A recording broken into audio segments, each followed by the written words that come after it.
2015 সালের ক্রিকেট বিশ্বকাপে বাংলাদেশকে জোর করে হারানোর কষ্ট বাঙালি এখনো মনে রেখেছে, আর তোরা কালকের মারের কথা এখনই ভুলে গেছিস? না মাহিন ভাই, ভুলি নাই। Very good.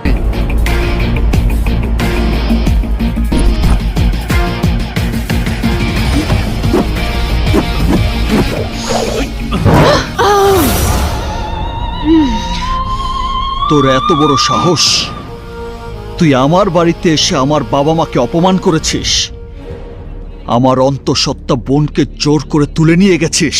আমি চাইলে কালই তোকে টাকা দিয়ে আসতে পারতাম, কিন্তু আমি দেইনি। কেন জানিস? তুই আমার বাবার গায়ে হাত তুলেছিস,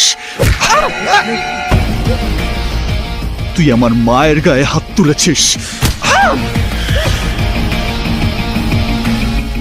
একটা কথা মনে রাখবি, এই মাহিম শুধু গাড়ি চালাতেই জানে না,